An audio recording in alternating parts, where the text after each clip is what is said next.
बहुत से बच्चे आपने सुना होगा ये बोलते हैं कि मैंने तो एग्जाम के लास्ट में पढ़ा था, 2 महीने में पढ़ा था, मैंने 80% बना ली। अरे 80% बनाना तो बहुत आसान है, 90 के ऊपर 90.2 बनाना अपने आप में हार्ड है और 90.3 बनाना अपने आप में हार्ड है। कुछ बच्चे ये भी बोलते हैं कि सर आप बहुत स्लो पढ़ाते हो और कुछ बच्चे बोलते हैं कि सर आप बहुत फास्ट पढ़ाते हो। मैं एक चीज आपको पहले बता दूं, शॉर्ट्स जो होते हैं वो 1 मिनट के होते हैं, 1 मिनट में बहुत सारी इंफॉर्मेशन देनी होती है। हेलो बच्चों, मैं महेश रामनानी एक बार फिर से स्वागत करता हूं आपका इस चैनल पे जिसका नाम है डेरिवेशंस ऑफ फिजिक्स। आज हम स्टार्ट करने वाले हैं 10th क्लास का चैप्टर ट्रिग्नोमेट्री, जो कि आपकी बुक का 8th चैप्टर है। पर जो ट्रिग्नोमेट्री स्टार्ट करने से पहले हमको ये देखना पड़ेगा कि एक राइट एंगल ट्रायंगल होता क्या है। जैसे कि आप सबको पता है, एक राइट एंगल ट्रायंगल ऐसा ट्रायंगल होता है जिसमें एक एंगल 90 डिग्री का होता है। इस एंगल को हम क्या बोलेंगे, 90 डिग्री का। और 90 डिग्री की जो सामने वाली साइड होती है ये लॉन्गेस्ट साइड होती है, जिसको अपन बोलते हैं हाइपोटेनियस। हाइपोटेनियस को रिप्रेजेंट कर देते हैं हम H से। अब दो साइड्स हो रहे हैं, इन दोनों साइड्स को हम क्या बोलते हैं, legs of right angle triangle. अब इन लेग्स को एक को बोलते हैं बेस और एक को बोलते हैं परपेंडिकुलर। छोटी क्लास में तो आप क्या करते थे, इसको बेस बोलते थे, इसको परपेंडिकुलर बोलते थे, ठीक है। बट हम ये नहीं बोल सकते कि हमेशा यही बेस होगा, ये भी बेस हो सकता है। तो डिपेंड करता है यहाँ पे कौन सा एंगल गिवन है। जैसे कि सपोज करते हैं ये एंगल थीटा गिवन है, तो थीटा के सामने वाली जो साइड होगी वो परपेंडिकुलर होगी और ये जो साइड होगी इसको बेस बोलेंगे, ठीक है। बट अगर यूं होता कि ये राइट एंगल ट्रायंगल था, इस एंगल को थीटा कहें, ये तो हाइपोटेन्यूज फिक्स होगी सही, क्योंकि 90 के सामने वाली साइड होती है, लॉन्गेस्ट साइड होती है, जिसको हाइपोटेन्यूज बोलते हैं। अब थीटा ये है, तो थीटा के सामने वाली जो साइड है वो परपेंडिकुलर होगी और ये जो थर्ड साइड है इसको क्या बोलेंगे, बेस। इसको और हम ढंग से समझते हैं।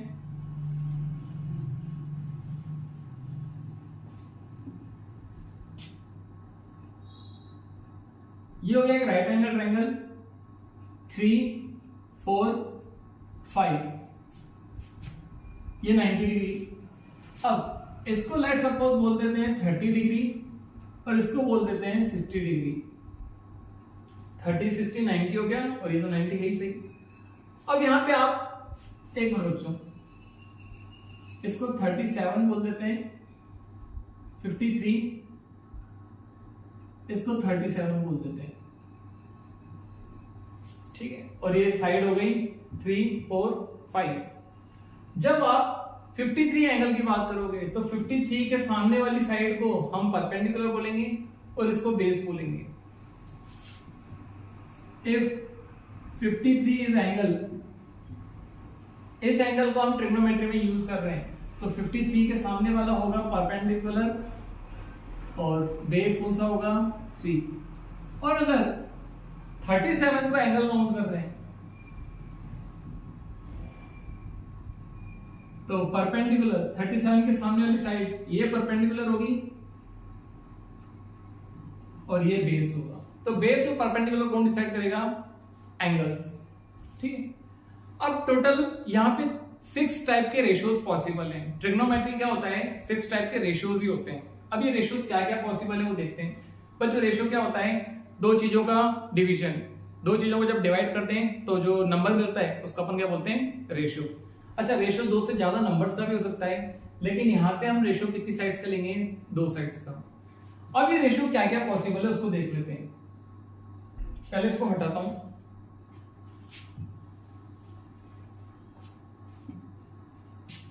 और इसको एंगल थीटा बोल देते हैं। इन सबको हटाते हैं बाकी। तो थीटा के सामने वाला ये परपेंडिकुलर हो गया, ये बेस हो गया, ये हाइपोटेन्यूज हो गया। तो एक रेशियो पॉसिबल है परपेंडिकुलर अपॉन हाइपोटेन्यूज का, परपेंडिकुलर अपॉन हाइपोटेन्यूज। और इसका इनवर्स करें तो हाइपोटेन्यूज अपॉन परपेंडिकुलर का एक रेशियो पॉसिबल है। सिमिलरली बेस अपॉन हाइपोटेन्यूज का भी एक रेशियो पॉसिबल है, और इसका इनवर्स करेंगे तो हाइपोटेन्यूज अपॉन बेस हो गया। और कौन सा रेशियो पॉसिबल है, हमने इन दोनों का रेशियो ले लिया, इन दोनों का भी ले लिया, बट इन दोनों का रेशियो नहीं लिया है। तो परपेंडिकुलर और बेस का एक रेशियो ले लेते हैं, बेस और परपेंडिकुलर का भी एक रेशियो ले लेते हैं, इसका जस्ट इनवर्स। ये 6 टाइप के रेशियोज आपके पॉसिबल है एक राइट एंगल ट्रायंगल में। तो फर्स्ट वाला जो रेशियो है, इस रेशियो को हमने एक नाम दे दिया साइन, और साइन के साथ एंगल लगा देंगे थीटा। क्यों? क्योंकि परपेंडिकुलर कैसे डिसाइड हुआ? इस एंगल से, इसलिए साइन के साथ एंगल भी कौन सा आएगा? थीटा। जो सेकंड रेशियो है इसको बोलेंगे cos थीटा, थर्ड रेशियो को हम बोलेंगे tan थीटा। साइन थीटा का जो इनवर्स है इसको बोलेंगे cosec थीटा, इसको बोलेंगे sec थीटा, और इसको बोलेंगे cot थीटा। ये 6 रेशियोज आपके पॉसिबल है जिनको ट्रिग्नोमेट्रिक रेशियोज बोलते हैं। यहां पे क्लियरली अंडरस्टूड है कि साइन थीटा इक्वल होगा 1 cosec थीटा के। देख लो ना, इनवर्स ही तो है, साइन थीटा का इनवर्स करेंगे तो हमको क्या मिलेगा? ये। तो sine theta is equal to 1 cosec theta. या फिर ये भी बोल सकते हैं इन दोनों का प्रोडक्ट कर दो, साइन थीटा cos थीटा का, तो साइन थीटा और cosec थीटा का जो प्रोडक्ट है वो कितना आएगा? 1। ये बोलो या ये बोलो, दोनों एक ही बात है। Similarly cos theta equal to 1 sec theta होगा, और tan theta is equal to 1 cot theta होगा। ये 6 टाइप के ट्रिग्नोमेट्रिक रेशियोज हमारे होते हैं। अब इन ट्रिग्नोमेट्रिक रेशियोज को लर्न करने का एक तरीका भी है, एक शॉर्ट ट्रिक भी है। ये शॉर्ट ट्रिक क्या है? पंडित बद्री प्रसाद, एक पंडित हैं जिनका नाम क्या है? पंडित बद्री प्रसाद। अब पंडित बद्री प्रसाद क्या बोलेंगे? पंडित हैं इसलिए वो क्या बोलेंगे? हर हर भोले, हर हर भोले। सोना चांदी तोले। पंडित बद्री प्रसाद बोले हर हर भोले, सोना चांदी तोले। बस। अब साइन देखें तो साइन थीटा कितना होगा? Perpendicular upon hypotenuse. देख लो, सी मतलब कॉस, कॉस कितना होगा? Base upon hypotenuse. तोले मतलब T, P by B, perpendicular upon base. और इसका जो इनवर्स होगा ये होता है कॉट, ये होता है सेक, और ये होता है कॉसेक। इनको हम ट्रिक में यूज नहीं करेंगे, हमको मेनली बस यही याद होना चाहिए, पंडित बद्री प्रसाद बोले हर हर बोले, सोना चांदी तोले।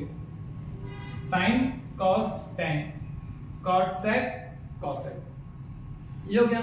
अब इसको एक एग्जांपल से समझते हैं कि ट्रिग्नोमेट्रिक रेशियोज कैसे यूज आते हैं हमारे। इसको मैं रफ कर रहा हूं, आप इसको एक बार नोट कर लो।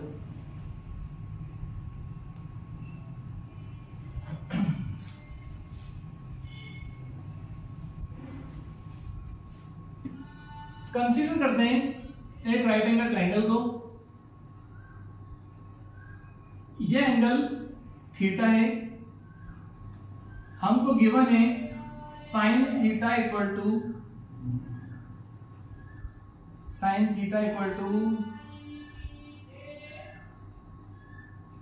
3/5। ये साइन थीटा की वैल्यू गिवन है। अब बच्चों साइन थीटा अगर गिवन है, पहली बात तो थीटा के सामने वाला ये परपेंडिकुलर होगा, ये बेस होगा, और ये हाइपोटेन्यूस होगा। और साइन किसका रेशियो होता है? साइन होता है परपेंडिकुलर और हाइपोटेन्यूस का रेशियो। दैट मींस हमको क्या गिवन है? परपेंडिकुलर अपॉन हाइपोटेन्यूस गिवन है 3/5। परपेंडिकुलर की जगह लिख देते हैं 3, और हाइपोटेन्यूस की जगह कितना लिख देते हैं? 5। अब बेस का क्या करें? बेस तो हमको पता ही नहीं, तो पाइथागोरस थ्योरम को यूज कर सकते हैं। पाइथागोरस थ्योरम को अगर यूज करें बाय पाइथागोरस थ्योरम, क्या होती है? Hypotenuse square equal to base square plus perpendicular square. ये होती है पाइथागोरस थ्योरम। हाइपोटेन्यूस यहाँ पे 5 है, तो 5 की जगह 5 का स्क्वायर, बेस अननोन है, परपेंडिकुलर कितना है? 3। 5 का स्क्वायर कितना हो गया? 25। बेस पता नहीं है, 3 का स्क्वायर कितना होता है? 9। 9 को उधर लेके जाएंगे, सब्ट्रैक्ट हो जाएगा, ये कितना आ जाएगा? 16। तो बेस स्क्वायर की वैल्यू 16 है, यहां से स्क्वायर हटेगा, इधर अंडर रूट लगेगा, तो बेस की वैल्यू आ जाएगी √16 और √16 हमको पता है क्या होता है 4। प्राइम फैक्टराइजेशन से आप √16 की वैल्यू निकाल सकते हो 4। तो हमको बेस पता पड़ेगा 4 होता है ट्रिग्नोमेट्री की हेल्प से। इन दोनों को डिसाइड किया, इन दोनों को डिसाइड करके फिर पाइथागोरस थ्योरम लगा के हमने बेस में निकाल दिया। अब हमको साइन थीटा तो गिवन था, बोल रहा था वो कि कॉस थीटा मतलब कि बेस और हाइपोटेन्यूज का रेशियो फाइंड आउट करो। कॉस थीटा क्या होता है, बेस अपॉन हाइपोटेन्यूज। बेस हमारा हो गया 4, हाइपोटेन्यूज हो गई हमारी 5। तो कॉस थीटा की वैल्यू कितनी हो गई 4/5। अगर मैं आपसे बोलता है कि सेक थीटा फाइंड आउट करो, सेक थीटा क्या होता है, हाइपोटेन्यूज अपॉन बेस। हाइपोटेन्यूज ये रहा और बेस ये रहा, ये सेक थीटा आ गया। अब इन दोनों को मल्टीप्लाई कर दो, दोनों का प्रोडक्ट कितना आना चाहिए 1 आना चाहिए। करके देख लो 4/5 इंटू 5/4। 4 से 4 कट गया, 5 से 5 कट गया, कितना बचा cos theta into sec theta हमेशा कितना आएगा 1 आएगा। एक ही ट्रायंगल की बात कर रहा हूं, ये नहीं कि आप एक ट्रायंगल का तो cos लो और दूसरे का सेक ले लो, ऐसा नहीं। एक ही ट्रायंगल में cos थीटा और सेक थीटा का प्रोडक्ट जो है वो हमेशा कितना आएगा 1। ऐसे ही हमको ये भी बोल सकते थे कि tan थीटा की वैल्यू फाइंड आउट करो, तो tan थीटा की वैल्यू कितनी हो जाती है, tan थीटा होता है परपेंडिकुलर अपॉन बेस। ये रहा परपेंडिकुलर, ये रहा बेस, 3/4। ठीक है। और अगर cot थीटा फाइंड आउट करना होता तो बेस अपॉन परपेंडिकुलर। इस टाइप से हम डिफरेंट रेशियोज फाइंड आउट कर सकते हैं अगर एक रेशियो गिवन हो। ठीक है, बुक के कुछ क्वेश्चंस करते हैं।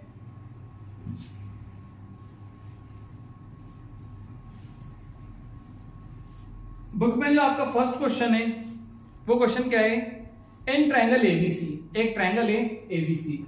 अब ये राइट एंगल ट्रायंगल ही होगा क्योंकि ट्रिग्नोमेट्री का क्वेश्चन है। Right angle at B, B पर राइट एंगल बना हुआ है, ये हो गया बी। ए नाम कहां पे दें, कहीं पे दे दो क्योंकि ए और सी के बारे में कुछ बोला ही नहीं है। ए बी सी, ये एक राइट एंगल ट्रायंगल हो गया। ए बी गिवन है 24, ए बी है हमारी 24, बीसी है 7, बीसी है 7। डिटरमाइन, क्या क्या डिटरमाइन करना है, sine A cos A determine करना है और साइन सी और कॉस सी भी डिटरमाइन करना है, साइन सी कॉस सी। पहले बच्चों इन दोनों को करते हैं। जब साइन के साथ ए एंगल लगा हुआ है, दैट मींस इस एंगल की बात कर रहे हैं, इसको अगर एंगल बोल रहे हैं तो एंगल के सामने वाला ये होगा परपेंडिकुलर और ये होगा क्या बेस। इसको तो हाइपोटेन्यूज बोलती है। फर्स्ट वाले जब ए एंगल को काउंट किया है तो ये परपेंडिकुलर काम करेगा और ये किसका काम करेगा, बेस का। यही तो एंगल ए है। ओके, बट यहां पे हमको हाइपोटेन्यूज गिवन नहीं है, तो हाइपोटेन्यूज पाइथागोरस थ्योरम से निकालें। Hypotenuse square equal to base square plus perpendicular square. Hypotenuse given नहीं है, बेस हमारा है 24 स्क्वायर प्लस परपेंडिकुलर ये 7 स्क्वायर। 24 का स्क्वायर 576 होता है, 576 और 7 का स्क्वायर कितना होता है 49। 576 प्लस 49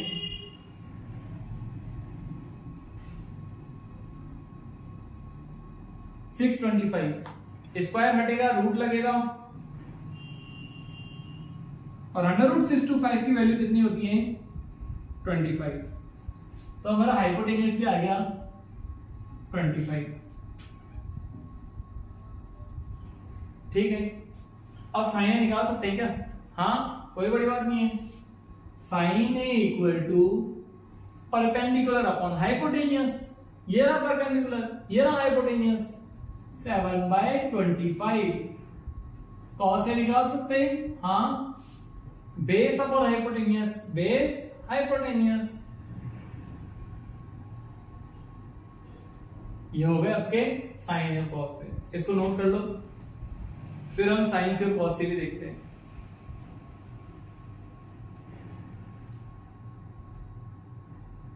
ठीक है। अब बच्चों देखो, जैसे ही सी एंगल को काउंट कर रहे हैं, सर क्यों सी को काउंट कर रहे हैं? क्योंकि हमको साइन सी और कॉस सी निकालना है। तो सी को हम एंगल अगर काउंट करेंगे तो एंगल के सामने वाली साइड होती है परपेंडिकुलर। अब इसको परपेंडिकुलर बोला जाएगा और इसको क्या बोला जाएगा? बेस। ठीक है। अब साइन सी फाइंड आउट करते हैं। साइन सी, साइन क्या होता है? Perpendicular upon hypotenuse. ये रहा परपेंडिकुलर, ये रहा हाइपोटेन्यूस। 24/25। और कॉस सी क्या होगा? Base upon hypotenuse. ये रहा बेस, ये रही हाइपोटेन्यूस। ठीक है। तो इस टाइप से फर्स्ट क्वेश्चन में हमको साइन ए कॉस है, साइन सी कॉस सी फाइंड आउट करना था, जो कि इस टाइप से होगा। आप इसको नोट कर लीजिए।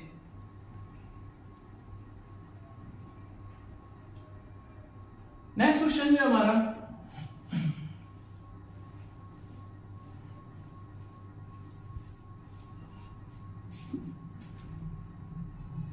हमको एक फिगर गिवन है। इस फिगर को ड्रॉ कर लेता हूं पहले मैं। फिगर है P Q R, 12 centimetre, 13 centimetre,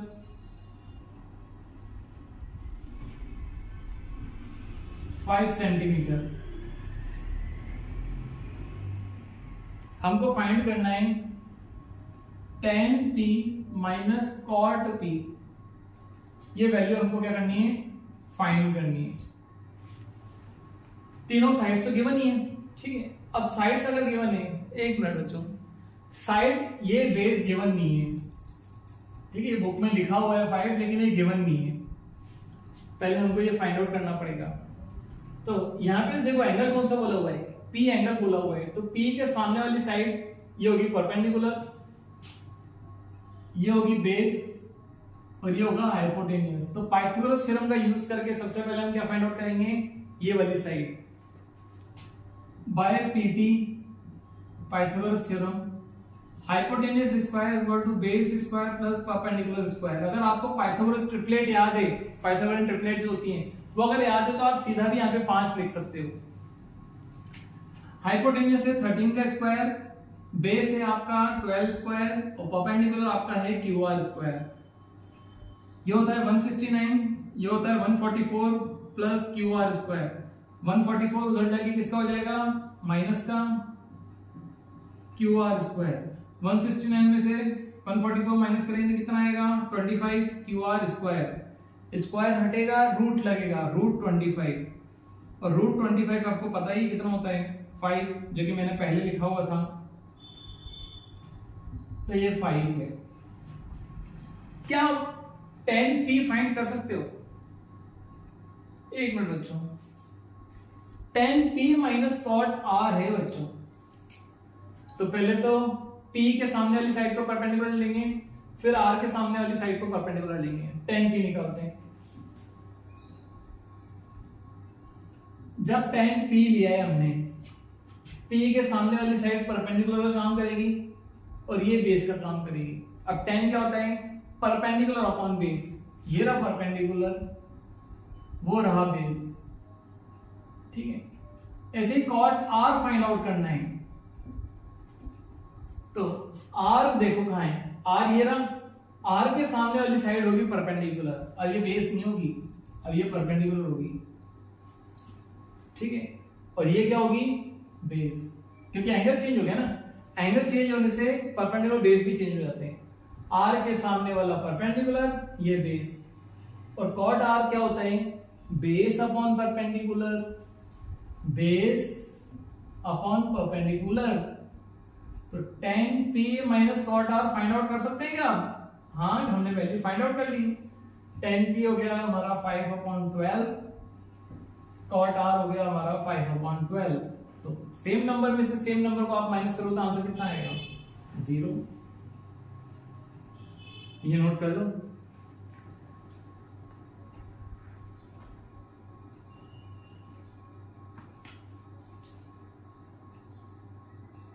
book का थर्ड क्वेश्चन, साइन ए की वैल्यू गिवन है। Sine A is equal to 3/4।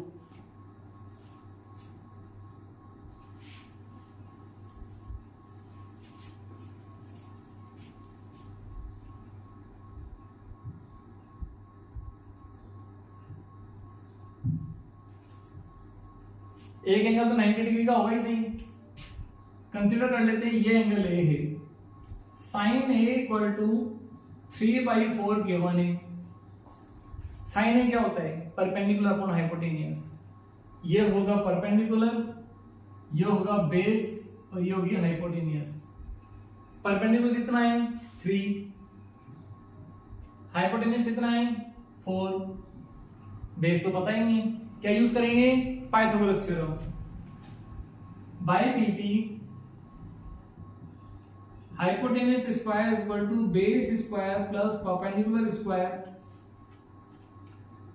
4 square is equal to base का स्क्वायर, बेस पता ही नहीं, परपेंडिकुलर 3 का स्क्वायर। 4 का स्क्वायर कितना हो गया? 16।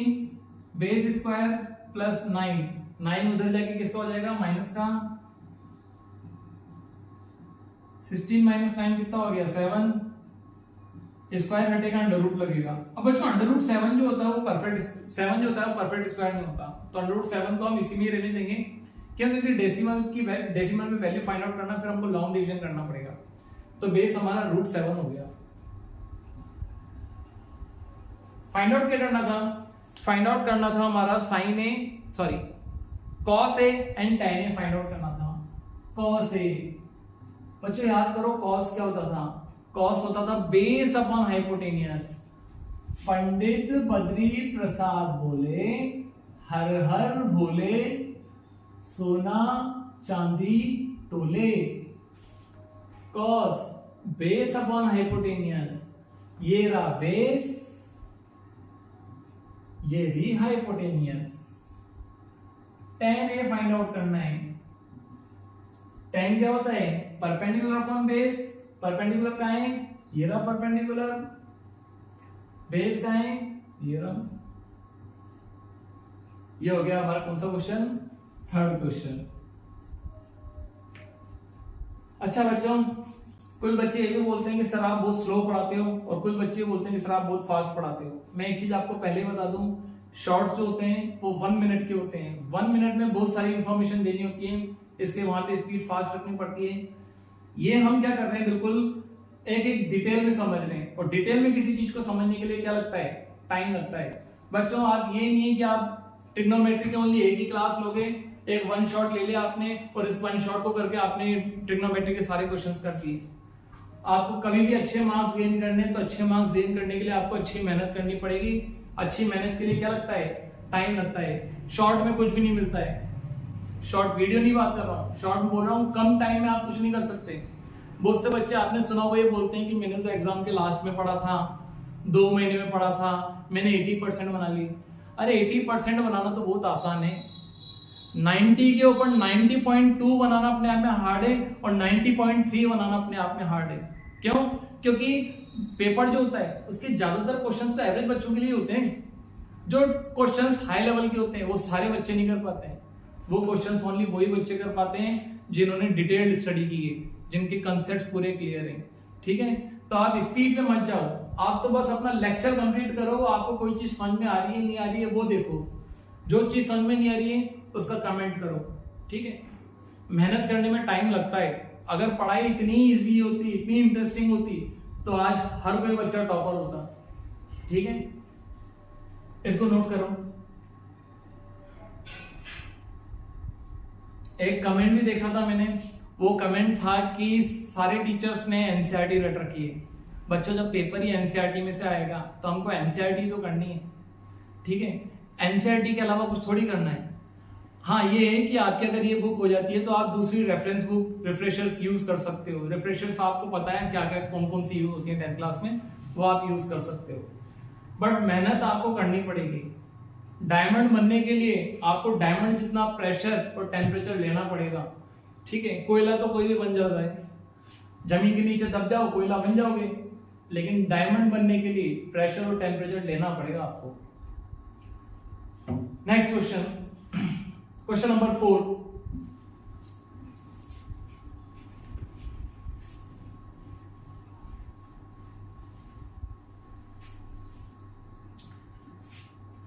क्वेश्चन नंबर 4 है 15 cot A equal to 8। 15 cot A equal to 8। बच्चों पहले वीडियो पॉज करो और आप खुद अपना दिमाग लगाओ कि क्या आप इस क्वेश्चन को कर सकते हो कि 15 cot A इक्वल टू 8 दे रखा है, तो हमको वैल्यू फाइंड आउट करनी है साइन A की एंड सेक A की। Sine A and sec A find out करना है। वीडियो को पॉज करो और खुद करके देखो। ठीक है, अब अपन करते हैं। बच्चों हमको यहाँ पे 15 cot A equal to 8 given है। सबसे पहले हमारा काम है कि cot A कितना होगा वो देख लो। cot A इक्वल टू में 8 तो दे रखा है, और ये जो 15 है ये मल्टीप्लाई में cot के साथ, तो मल्टीप्लाई वाली चीज कहां जाएगी, डिवाइड में। cot A आ गया हमारा। अब एक ट्रायंगल बना लेते हैं, राइट एंगल ट्रायंगल। ये हो गया 90 डिग्री, ये हो गई हाइपोटेनियस। ए इसको बोल देते हैं, ये ए के सामने वाला होगा परपेंडिकुलर, ये होगा बेस। कॉट क्या होता है बच्चों, base upon perpendicular. Base upon perpendicular, तो ये हो गया बेस और ये हो गया परपेंडिकुलर। क्या फाइंड आउट करना पड़ेगा, हाइपोटेनियस फाइंड आउट करना पड़ेगा। पाइथागोरस थ्योरम का यूज करते हैं। By Pythagoras theorem hypotenuse square is equal to base square plus perpendicular square. Hypotenuse square equal to base कितना है 8, परपेंडिकुलर कितना है 15। 8 का स्क्वायर 64, 15 का स्क्वायर 225, 225 और 64 कितना हो जाएगा 9, 8, 289, और 289 किसका अंडर रूट होता है 17 का, तो हाइपोटेनियस आ गई हमारी 17। बस हाइपोटेनियस आ गई। अब फाइंड आउट करेंगे हम साइन ए। ठीक है, साइन ए, साइन क्या होता है बच्चों, वेरी गुड, खुद ट्राई करने की कोशिश करो।